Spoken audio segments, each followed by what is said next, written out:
رب العالمین والصلاة والسلام على سید الانبیاء والمرسلین وعلى آلہ واصحابہ واہل بیتہ وازواجہ واولیاء امتہ وعلماء اہل سنتہ اجمعین. اما بعد فاعوذ باللہ من الشیطان الرجیم. بسم اللہ الرحمن الرحیم.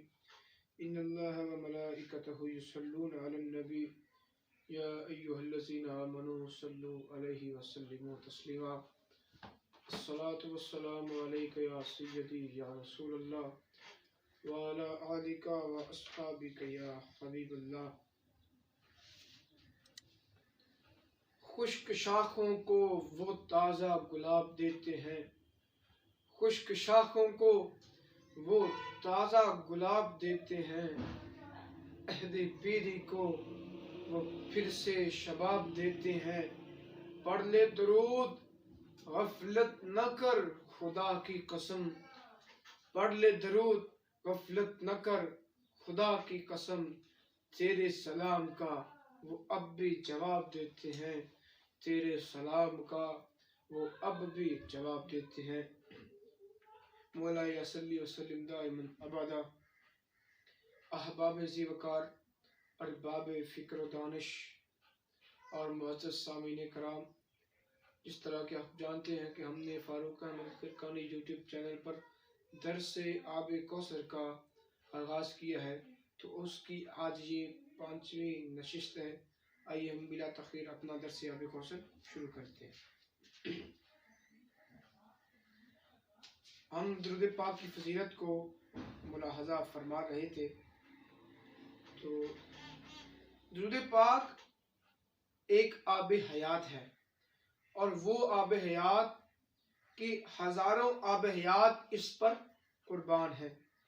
کیونکہ بالفرض اگر کسی کو دنیا کا آب حیات مل جائے اور وہ آب حیات وہ پی لے، دنیا کا جو آب حیات ہے، تو اس شخص کی زندگی 100 سال ہو سکتی ہے، 1000 سال ہو سکتی ہے، 1,00,000 سال ہو سکتی ہے.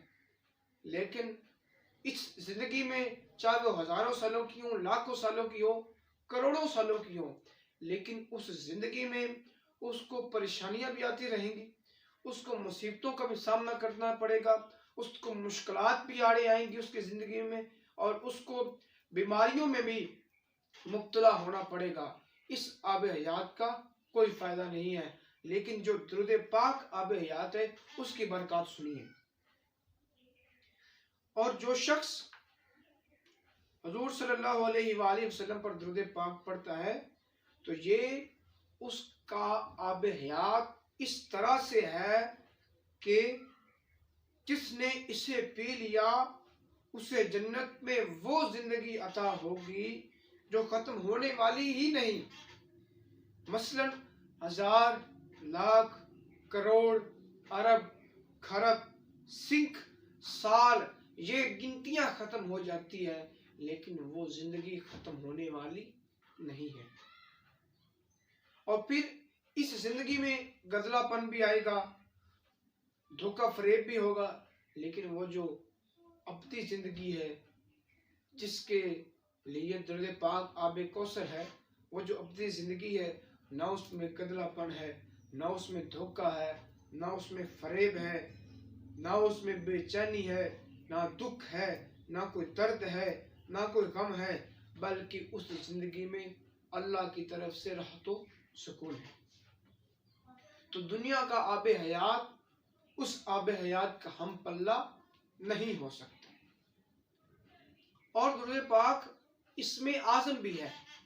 جو شخص درود پاک کا ورد رکھتا ہے تو اس درود پاک میں اسم اعظم بھی ہے، اور اس اسم اعظم کا ورد رکھنے والے شخص کی کبھی بھی کوئی حاجت ادھوری نہیں رہتی، کوئی دعا ادھوری نہیں رہتی. اس کی تمام حاجات پوری ہوتی ہیں، اور وہ ہر قسم کی مصیبت سے، آفت سے، پریشانی سے، مشکل سے ہمیشہ ہمیشہ کے لیے نجات پا جاتا ہے. اور جو شخص حضور صاحب الاولاق صلی اللہ علیہ وآلہ وسلم پر درود پاک پڑھتا ہے، اس کے لیے دنیا و آخرت کی ساری نعمتوں کے دروازے کھل جاتے ہیں. اور حضور صلی اللہ علیہ وآلہ وسلم نے فرمایا ان اول الناس باکثرهم علی الصلاۃ، یعنی کہ وہ شخص جس نے مجھ پر کثرت سے درود پاک پڑھا وہ میرے سب سے زیادہ قریب ہے۔ اور ایک بزرگ فرماتے ہیں کہ حضور صلی اللہ علیہ وآلہ وسلم ہی دین ہے، ان کی محبت ایمان ہے، اور ان کی محبت ایمان کا رکن ہے، اور ان کی محبت ایمان کی شرط ہے۔ دل میں حبیب خدا سید الانبیاء صلی اللہ علیہ وآلہ وسلم کی محبت اور عظمت پیدا کرو، کیونکہ جو دل ان کی محبت اور عظمت سے خالی ہے اس کے درود پاک پڑھنے کا وزن مچھر کے پر کے برابر بھی نہیں ہے۔ جو شخص دل میں حضور صلی اللہ علیہ وآلہ وسلم کے کمالات، اختیارات، علم و خصائل کا منکر ہو اور دل میں یہ باتیں رکھتا ہو، اپنے جیسا بشر مانتا ہو، ان کے کمالات اور اختیارات کا قائل نہ ہو، تو اس شخص کے درود پاک پڑھنے کا ثواب مچھر کے پر کے برابر بھی نہیں بنتا۔ اور آقا صلی اللہ علیہ وآلہ وسلم کی محبت کامل ایمان کی شرط ہے۔ جس دل میں محبت مصطفیٰ نہیں اس کا ایمان ہی نہیں، لہذا سید دو عالم صلی اللہ علیہ وآلہ وسلم کی محبت ایمان کا رکن ہے کہ کسی بندے کا ایمان محبت رسول کے بغیر نہ ثابت ہو سکتا ہے اور نہ ہی مقبول ہو سکتا ہے۔ المطالع المسرات میں لکھا ہے کہ اللہ تعالیٰ کی محبت کے لیے رسول اللہ صلی اللہ علیہ وآلہ وسلم کی محبت شرط ہے۔ حضرت ابو العباس رضی اللہ تعالیٰ عنہ نے فرمایا، جس کا مفہوم یہ ہے کہ جو شخص حبیب خدا صلی اللہ علیہ وآلہ وسلم کے وسیلہ کے بغیر حضور کی جناب سے منہ پھیر کر، جو شخص حضور صلی اللہ علیہ وآلہ وسلم کے وسیلے سے بغیر یعنی کہ حضور صلی اللہ علیہ وسلم کی جناب سے منہ پھیر کر اللہ تعالیٰ سے دعا کرتا ہے تو اس کی دعا کا کوئی فائدہ نہیں۔ اور جو شخص یہ گمان کرتا ہے کہ ہمیں صرف حضور نے اللہ تعالیٰ کا راستہ بتانا تھا، بس ہمیں پتہ چل گیا، اب ان کا معاذ اللہ کوئی رول نہیں ہے، تو لکھا ہے حضرت ابو العباس فرماتے ہیں کہ جو شخص حضور صلی اللہ علیہ وآلہ وسلم کی جناب سے منہ پھیر کر اللہ تعالیٰ کا قرب چاہے اور اللہ تعالیٰ کی طرف متوجہ ہونا چاہے، وہ اللہ تعالیٰ کی طرف سے انتہا درجے کی ناراضگی کا مرتکب ہوتا ہے، اور وہ غایت درجہ کی دوری اور لعنت کا مستحق ہے۔ اس کے کی ساری کوششیں رائے گاہ ہیں اور اس کے اعمال خسارہ ہی خسارہ ہے۔ نعوذ باللہ الکریم۔ اے میرے عزیزو، آپ کسی بھی قسم کی غلط فہمی میں نہ رہیں اور حضور صاحب العلاق صلی اللہ علیہ وآلہ وسلم کے دامن بے کس پناہ کے ساتھ جڑ جائیں اور اس کو مضبوطی سے تھام لیں۔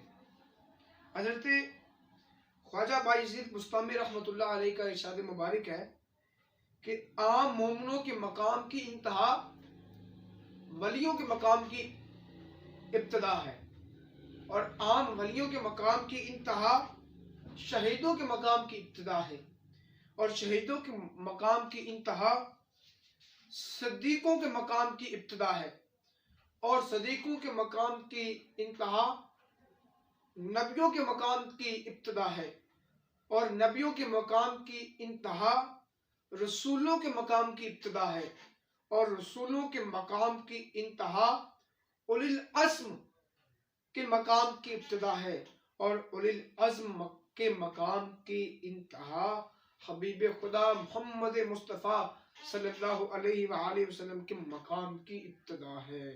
اور حبیب خدا صلی اللہ علیہ وآلہ وسلم کے مقام کی انتہا اللہ تعالیٰ کے مقام کی ابتدا ہے، اور جو اللہ تعالیٰ کے مقام کی انتہا ہے وہ کسی کو بھی نہیں پتا اور نہ کوئی وہ جان سکتا ہے۔ سیدنا امام ربانی مجدد الف ثانی رحمت اللہ علیہ آپ کا ارشاد بھی سنیے، میں اللہ تعالیٰ کے ساتھ اس لیے محبت کرتا ہوں کہ وہ میرے آقائے دو جہاں کا رب ہے، کیونکہ حضور نہ ہوتی تو ہمیں رب کا پتہ کس نے بتانا تھا۔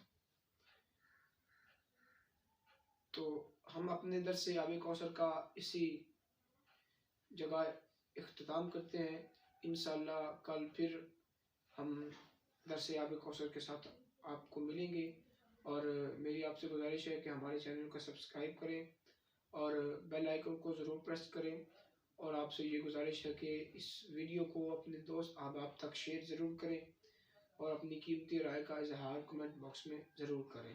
اللہ تعالیٰ میرا اور آپ کا حامی